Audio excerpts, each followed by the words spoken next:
Okay. Yemo bibi akwa de aba attention television so anya sem ketua. Once it transit no once ensem a PPA o Ghana no ha ne mantware ne ntwa so no ye betenase a na se dwom de go ya mo ye tiefo adwumre ene yetina. Isi a mekasa ide we are yesema abutudwa no me ayinim nim asema papa your friends yes of kesi your friends kumchacha a obi anim no Ghana ha no aha otutu nsem bi dia tudwa say papa so for Kwajo Boakye a onya ne ba bi ko no chese nsem pi na okade afa ne yere na busuafo ho a opa chese say busuafo no pese oba no bebe yi na sibi na 1 week ni kro no mampene ama oba no anye den ama 1 week na sina kumchacha to na adwene dia ama busuafo no say how come how possible say no oba no ne be manete no na be me na wu na mo so mpene ama ne ma 1 week na say on tiase o so chese wo dadwe no ho a accounting possible papa your friends kumchacha o dwayi papa enye asem ketwa sa so no sa de tudwa se won tiase o se asore no busuafo no person mo je asore no e free oba ne nsem no sini pi onu kumchacha o kan e de sisudua se asore no enye papa your friends se so fu Kwajo Boakye dia nemom no oba no mom ene ete asore na ababe oba ne de busuafo person mo beje asore no e de free oba ne nsem na omo busuafo minim so mo je asore ne free oba ne nsem a se busuapani no ba ko bo ka say omo you know mo de bom ko say friend so about your friend say clerical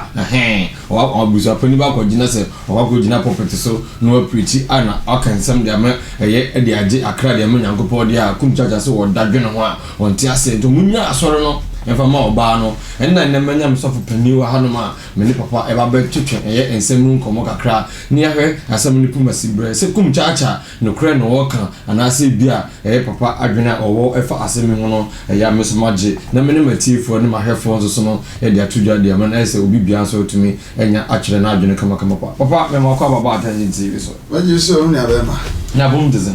abra dia don mo pa gbonti de bia ya ho den sa da bene de yeah abiachi benese aya betina camera cha ya so is producer so is gidi nese nye enyama no anya nkopo adom adwuma na ne aba no na ye kumchacha nsema okeke papa first of all yi kan no ye hwe about say oba na nko abusafo na mpena ma oba no anko 1 week as a celebration as why when obechira fa nka yo da simi na bemba da se na bichia ye na hwefo nche makontana na baba ya perfect o man no de hu nya because on na ma oba wale sanity bia idea sankase pa na ode abetere bi na asofo nsampasi na o ye sofo na o kebia na asasa o hwani yes and na so hwani yes answer sofo kumchacha onye sofo ketwa man mu de odi akotene pa wo man mu benkum ne nimfa ebi abebie television wo Facebook ne Twitter na yin na ohu sofo kumchacha wa me ne de na ho pa me ne kasa akora na ya na me ne je ho na dia odi abasese na ayese ne kana kwa bibi kakra ne di kan no kumchacha ne de pa ne sofo Kwajo Boakye so according to kumchacha no was na down for pa ne tise ne chuchu pa ya danfo nua and divine say so for Kwajo Boakye tiase no nyema bia no ye bia na kumchacha ben ntino na onimu nti asa danfo aye ton sa didi ye di agro ye bia ntino asa onim so for Kwajo Boakye nsam kakra tino de sansam no tu ayampa I say the tino say adanfo la enku na ebusua so la enku sanse se me fa adanfo a ya adanfo anya ebusua what you say by say mo anso mpalifo a ne kan masam sa adanfo bi wa chenua ayampa de na so se adanfo bi be chenua na ewani esi ebusua na adanfo ni free mu no na ma ode no akogbo bi a e be kan se wayi na ebusua esi chen de na adanfo na ya na so Kwajo Boakye wayi na ebusua fo esi chen nti owu yi na ebusua bem a wo mo hwe tototo neyama enti sa wo ya danfo na sa wo ba be kan asem bi a wa bra sofo no ne ebusuafo no ni problem bi a na wo be kan asem so we very careful esan se wan twen ya asem bi a wo be kan e dia tu ebusua ne mu no na wo de papa mu wo de manso aba be tu ebusua ne enti behave se adanfo man behave se ebusua ni esan se papa no ne ebusua omo ni problem bi a papa no ne yere omo ni problem bi ana menye ni se kumchacha on shira Kwajo Boakye na yere da be na nyu ne shira so ya dan foguja no nti se wo kan ho asema na waka ne yi wanyɛ saa na ne so kwa kafa ntotun de aba oba no ne abusuafo no entem ye nyina ye wonamfo wote ase odifo ntwe madamfo pa meme ma me wu odifo ntwe no be preach wase wote ase papa go se ntwe una me ka kira na se wo preach nneema bi ha o mo se ma ya ma kwa se kanyame asam oye na se de na se wontum bi yebu so obusuani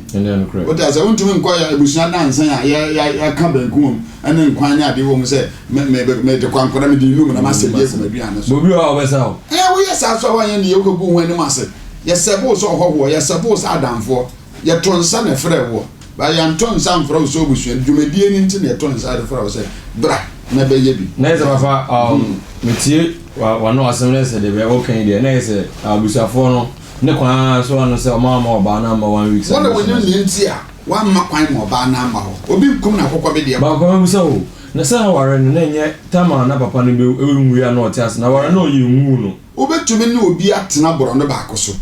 na ade anipa ne ye no woni nje ho nti utumi ka chance efiri na ko mi fi ha nwura ha bi what is it? Ba say no bro no so asem no si aware mu awale ya dan fofa ohun oba bi e no ni je na ho ana ba mu tumi ba etumi si okay what is it? Ala na me ka say mi say obi say do nyankopon aka ba onu mo ni pant baba bro be bi no ya tworo say de onu nyankopon aka ba mu no fa frying pan fa hwe ba ko ano so na be enya ne sa na pan na troma na enti me de me makwa say wo yere de frying pan bo ano so a ja no aye so betu se ende no kre what is it? Benjiri ni agu enti ebusuafo nim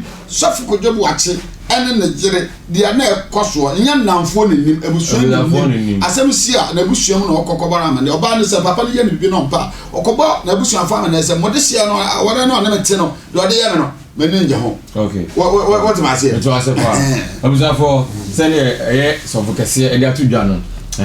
o se te se enye okumchacha se okosu uja wa nkwan ko hwe nkwan ti yesira o enkosu ja na nkwan ko hwe nkwan me nkwan nya wo nkwan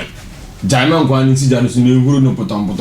su ja na eden neko papa okay ye hwe second story na just as had the two just say ye asori ne kra na o papa e friend Kwajo Boakye na o down no asori na enye sofo no dia na emom no na yire na asori ana busafo mbe so mu ye oba no bukata eji asori no e di free oba ne nsem na e be busafo no onim se omoji asori na se busafani e ba ko clerical na ba bojina property so ko preach there papa Kumchacha some de to Johnson no wa won say sebe nipa wo ya abufra wo ya wa de sa abufra ena wo nyini so wo ya wa de so Bible say Paul na cancer o say me ya abufra no na me ya ma de sa abufra na me nyini ya na mo fra me go no yes asebe wa obi wa no kampa wo de manso abatu abusuan what you say sofo Kwajo Boakye ne yere ena ya asore sofo bia o ne yere ne ya asore me o me sofo asana me ya me na me yere me wele mi do sofo mvaza mama yi ma baida eh sofo obey na nkunu kan hu na yeso akwaku wa yesi ye ji asole no de ama nkunu no na tama ye ne de na ma ye tutu ndi anu mo wo hefa mo ye gba abota mo na mo no aduane ma Kwajo Boakye bi ye Kumchacha wo na wo ye nkwan ma Kwajo Boakye eno ne ase what you say ndi ase me wa wo kan wo de adwene bi akokoto obi tirima nipa ne be twon man so bi ode na maduro so ana wakotwe sekan se ase mo ye o kan ye se asoro no ye oba ne de anya be ma ne de na wo so be yi krofo edi ne tia na wakotwe so busa afo so sore ya sekan ye be wura asoro wona titwa Kwajo Boakye nkrofo a den na ade papa na waye Neza wo crowd mpapa mu bitu mu na ko yin na ba na ko be police station na nta se me wa wo kan ben for asam de asamba nta so for Kumchacha o hu ha wo besia obeka sabar respectant pa Ghana Crawford tie pa nti o hu ha wo besia assembly si a obesi Africa sa papa e be do ase no crase de o kan no the Kumchacha no a public figure Ghana no o ba bi obefe wi akọ TikTok all social media platforms no ada or ko Adom TV YouTube o se susa be de bia o kan ensem o se o kasa o de sebi adwene ye den eto ho se na be ya se da papa kan e gongo fa papa mo bia anye den e fa ma abusuanim o ko ye sa pe na so ba na so abusuafo so sore se kim se ne se asore ne oba ne de ne ye gongo gia na ɛsɛ bɛrima no nso busuafoɔ nso sɔre na ɛsɛ kɔkɔ krahye a ɔwɔ akɔfa ɛyɛ oyiri ne kɛseɛ paa ɛna de aba ɛyɛ ɔman kronkron Ghana mu aha ɛna ɛde adwumadeɛ no nyinaa ɛbɛbɛsie me a medi dwumadeɛ no ɔkyerɛ me no yɛfrɛ me sɛ ɛyɛ the wise king BBS aha me na megye ɛyɛ dwa mede ɛyɛ dwumadeɛ no medi ho kyerɛ me kamakama paa ɛwɔ attention TV so a yɛbɛma yɛ tiifoɔ ɛne ahwɛfoɔ nyinaa bye bye mo ntwɛn yɛtwa yɛn ho aba deɛ odi wɔ no so no yɛbɛsa ɛde ato dwa ɛde ama mo